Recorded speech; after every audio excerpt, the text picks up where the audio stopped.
Hello friends, எல்லோரும் எப்படி இருக்கீங்க?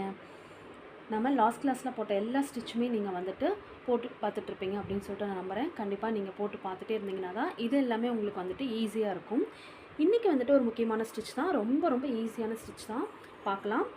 என்ன ஸ்டிச் அப்படின்னா, aari long and short stitch use பண்ணி ஃபெதர் ஸ்டிச் வந்து எப்படி வந்துட்டு போடுறது அப்படிங்கிறத பார்க்கலாம். இது ரொம்ப ரொம்ப ஈஸி தான். இதுக்கு முன்னாடி கிளாஸில் வரைக்கும் நீங்கள் நான் போட்ட ஸ்டிச் எல்லாமே ப்ராக்டிஸ் பண்ணிகிட்டே வந்திருந்தீங்க அப்படின்னா இது ரொம்ப ரொம்ப ஈஸி தான். உங்களுக்கு இது வந்துட்டு ரொம்ப போடுறதுக்கும் வந்துட்டு நல்லாவும் இருக்கும், அதே சமயம் பார்க்குறதுக்கு ரொம்ப லுக்காக இருக்கும். சரிங்களா? இது வந்துட்டு நம்ம ப்ளவுஸ்லாம் போடும்போது நல்லா கிராண்டாக இருக்கும். த்ரெட் ஒர்க் இல்லையா, அதனால ரொம்ப கிராண்டாக எடுத்து காட்டும். அது நம்ம பீடு நம்ம கொடுக்கும்போது இன்னும் பர்ஃபெக்ட் லுக் வந்துட்டு நமக்கு கிடைக்கும். சரிங்களா? ஸோ அதனால் இந்த ஸ்டிச் எப்படி போடுறது அப்படிங்கிறத பார்த்துடலாம். ஃபஸ்ட்டு வந்துட்டு இந்த மாதிரி வரைஞ்சிக்கோங்க. சரியா? நான் ஃபஸ்ட்டு வந்து என்ன பண்ணியிருக்கேன் அப்படின்னா, இந்த ஸ்டோன், சரிங்களா, இந்த ஸ்டோன் வச்சுட்டு நான் வந்துட்டு அதை சுற்றி ஒரு ரவுண்டு போட்டுட்டு இந்த ஸ்டோன் நான் எடுத்துட்டேன். லாஸ்ட்டு நம்ம ஒட்டிக்கலாம், ஒன்றும் ப்ராப்ளம் இல்லை. அதுக்கப்புறம் வந்துட்டு அதுக்கு மேலேயே வந்துட்டு ஒரு வளைவு கொடுத்துக்கோங்க. அதுக்கு ஃபஸ்ட்டு கீழே வந்துட்டு தேவையான அளவுக்கு கோடு கிழிச்சிக்கிறோம். சரிங்களா? அதுக்கப்புறம் நீங்கள் இந்த வளைவுகள் கொடுத்துட்டு வந்தீங்க அப்படின்னா ஈஸியாக இருக்கும். வாங்க இந்த ஸ்டிச் எப்படி போடுறது அப்படிங்கிறத பார்த்துடலாம். ஓகே, இந்த ஸ்டிச்சுக்கு வந்து நம்ம சில்க் த்ரெட் தான் யூஸ் பண்ண போகிறோம். அதனால் நீங்கள் எப்பயும் போல் டபுள் ஸ்டாண்டு சில்க் த்ரெட் வந்து எடுத்துக்கோங்க, நாட் போட்டுக்கோங்க. போட்டுட்டு அதுக்கப்புறம் இப்போது நீடில் வந்து எது யூஸ் பண்ணுவோன்னு உங்களுக்கு ஆல்ரெடி சொல்லியிருக்கேன். த்ரெட் ஒர்க்குக்கு எல்லாத்துக்குமே 14 0.5 தான் நம்ம யூஸ் பண்ணிகிட்ருக்கோம். ஓகே, வாங்க எப்படி போடுறதுன்னு பார்த்துடலாம். ஃபஸ்ட்டு வந்துட்டு இது ஃபஸ்ட் லைனு, இது செகண்ட் லைனு, இது தேர்ட் லைன் ஞாபகம் வச்சுக்கோங்க. இப்போது ஸ்டார்ட் பண்ணலாம். ஃபர்ஸ்ட் லைன்லேருந்து த்ரெட்டை வெளியில் எடுத்துக்கலாம். ஒரு லாங் செயின் போட்டுக்கலாம் செகண்ட் லைனில்.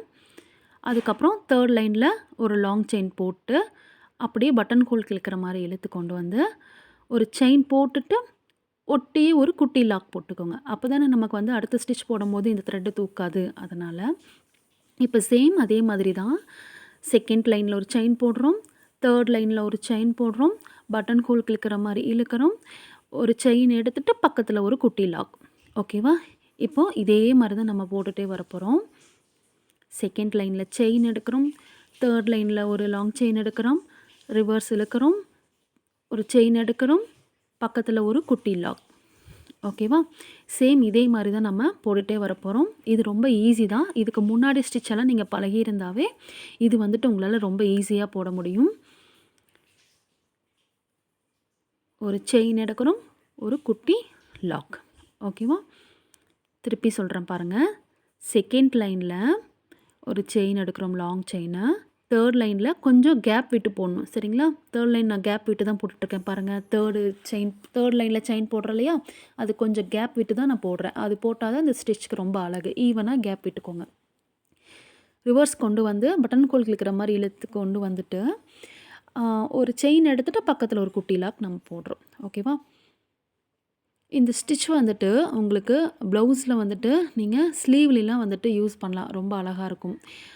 ஸ்லீவில் யூஸ் பண்ணலாம். அதுக்கப்புறம் நீங்கள் பார்த்துட்டிங்கன்னா நெக்கில் கூட இதை யூஸ் பண்ணலாம். ரொம்ப அழகாக இருக்கும். டிஃப்ரெண்ட்டாக நம்ம வந்துட்டு கொடுக்கலாம். கலரும் த்ரெட்டும் சரி, அதே மாதிரி பீடு. இதுக்கு வந்துட்டு பீடும் வந்து நம்ம யூஸ் பண்ணுற த்ரெட்டுக்கு கான்ட்ராஸ்ட்டாக நம்ம கொடுக்கும்போது ரொம்ப அழகாக இருக்கும். சரிங்களா? இப்போ வந்து ரெட் கலர் த்ரெட்டு யூஸ் பண்ணுறீங்க அப்படின்னா க்ரீன் கலர் ஸ்டோன் ஒட்டுற மாதிரி கொடுக்கலாம். ஓகேவா?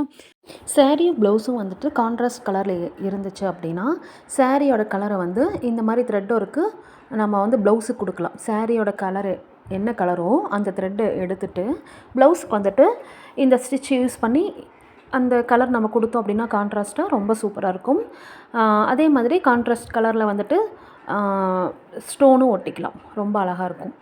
இந்த ஸ்டிச்சோட அழகே பார்த்துக்கிட்டிங்க அப்படின்னா நம்ம வந்துட்டு சென்டரில் நெருக்கமாக போட்டு வரோம் பாருங்கள், அதுவும் செகண்ட் லைனில் ரோவில், அதுக்கப்புறம் தேர்ட் ரோவில் பாருங்களேன், அதில் வந்துட்டு கொஞ்சம் கேப் விட்டும் போட்டுட்ருக்கோம். இதுதான் இந்த ஸ்டிச்சோட மொத்தமான அழகு. இது வந்துட்டு நம்ம கரெக்டாக போடலை அப்படின்னா நமக்கு வந்துட்டு ஸ்டிச் வந்துட்டு நீட்டாக இருக்காது பார்க்குறக்கு. இது உங்களுக்கு பார்க்குறதுக்கு தான் கஷ்டமாக இருக்கும், பட் போட போட ரொம்ப ரொம்ப ஈஸியாக இருக்கும். நம்ம வந்துட்டு சீக்கிரமாகவே போட்டுடலாம். த்ரெட் ஒர்க் ப்ளவுஸை பொறுத்த வரைக்கும் சீக்கிரமாகவே போட்டுடலாம். எல்லாருமே வந்துட்டு ஆரம்பத்துலேருந்து த்ரெட் ஒர்க்குனா கஷ்டம், இது வந்துட்டு போடுறது அவ்வளோ ஈஸி கிடையாது அப்படின்லாம் நினச்சிக்கிறாங்க. அப்படி கிடையாது. பீடை விட த்ரெட் ஒர்க்கு தான் வந்துட்டு ரொம்ப ரொம்ப ஈஸி. ஏன்னா நம்ம வந்துட்டு கை எங்கேயுமே எடுக்க தேவையில்ல. த்ரெட்டை மட்டும் பிடிச்சி ஹேண்டில் பண்ணி நம்ம ஸ்டிச் போட்டே வரலாம். பட் பீட் ஒர்க்குக்கு அப்படி இல்லை. சும்மா சும்மா நம்ம போய் பீடு எடுத்துகிட்டு வர மாதிரி இருக்கும். அதுக்கெல்லாமே டைம் வேஸ்ட் தான். ஆனால் த்ரெட் ஒர்க் ப்ளவுஸ் வந்துட்டு ஈஸியாக பண்ணிட முடியும். ஓகே, இந்த வீடியோ வந்து உங்களுக்கு ரொம்ப பிடிச்சிருக்கும் அப்படின்னு நான் நினைக்கிறேன். ரொம்ப யூஸ்ஃபுல்லாகவும் இருக்கும் என்னோடய சேனலில் போடுற எல்லா வீடியோவும். அதனால் மறக்காமல் சப்ஸ்கிரைப் பண்ணிக்கோங்க. சப்ஸ்கிரைப் பண்ணாமல் நிறைய பேர் பார்த்துட்ருக்காங்க. அதனால் சப்ஸ்கிரைப் பண்ணி வச்சுக்கோங்க. பக்கத்தில் இருக்கிற பெல் பட்டனையும் வந்துட்டு கிளிக் பண்ணி வச்சுக்கோங்க. அப்போ தான் நான் அடுத்தடுத்து போடுற வீடியோவோட நோட்டிஃபிகேஷன் உங்களுக்கு வந்துக்கிட்டே இருக்கும். நீங்கள் இதுக்கு யூஸ் பண்ணுற ஸ்டோன் கூட கொஞ்சம் குவாலிட்டியாக வாங்கிக்கோங்க. இல்லைன்னா வந்துட்டு உங்களுக்கு அந்தளவுக்கு நல்லா இருக்காது. ஒரு சில ஸ்டோன்லாம் வந்துட்டு குவாலிட்டி கம்மியாக இருக்கும். அப்போ கிளாத்தும் வந்துட்டு ஸ்டோன் வழியா அப்படியே தெரியும். ஸோ அதனால் அந்த மாதிரி சூஸ் பண்ணாமல் நீங்கள் போயிட்டு நேரில் போயிட்டு பார்த்து வாங்கிட்டு வாங்க.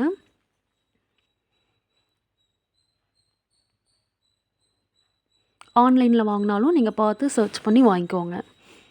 அப்போ தான் வந்துட்டு உங்களுக்கு பார்க்குறக்கு நல்லா அட்ராக்டிவாக இருக்கும். நம்ம வாங்கக்கூடிய பொருளுமே நல்லா குவாலிட்டியாக வாங்கினா மட்டும்தான் ஆரி ப்ளவுஸ் பொறுத்த வரைக்கும் பார்க்குறக்கு நல்லா அழகாக இருக்கும். கஸ்டமருக்கும் பார்த்த உடனே பிடிக்கிற மாதிரி இருக்கும். ஓகே, இப்போ நம்ம வந்துட்டு ஆல்மோஸ்ட் முடிக்க போகிறோம். இந்த ஸ்டிச்செல்லாம் நீங்கள் பொறுமையாக போடுங்க. அப்போ பார்க்குறக்கும் ரொம்ப அழகாக இருக்கும், நீட்டாகவும் இருக்கும். ஓகே, முடிச்சாச்சு. இப்போ இங்கே எண்டு நாட் போட்டு நம்ம ஃபினிஷ் பண்ணிடலாம். ஓகே, முடிச்சாச்சு. எண்டு நாட் போட்டு நம்ம ஃபினிஷ் பண்ணிக்கலாம் இனி.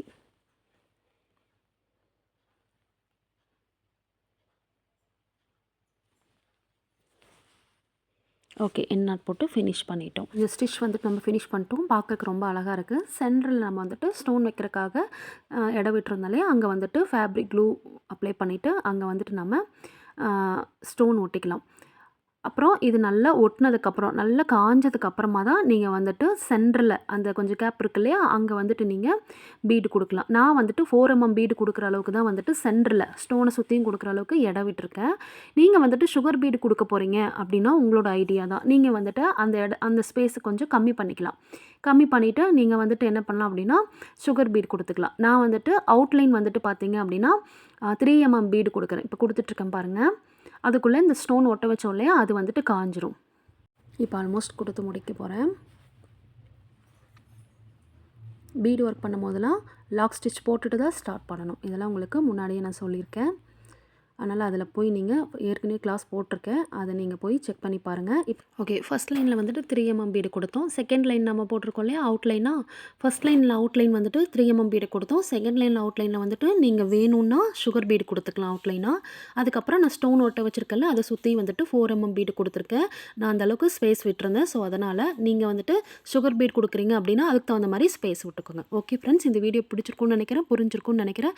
லைக் பண்ணுங்கள், ஷேர் பண்ணுங்கள், கமெண்ட் பண்ணுங்கள். Thank you so much.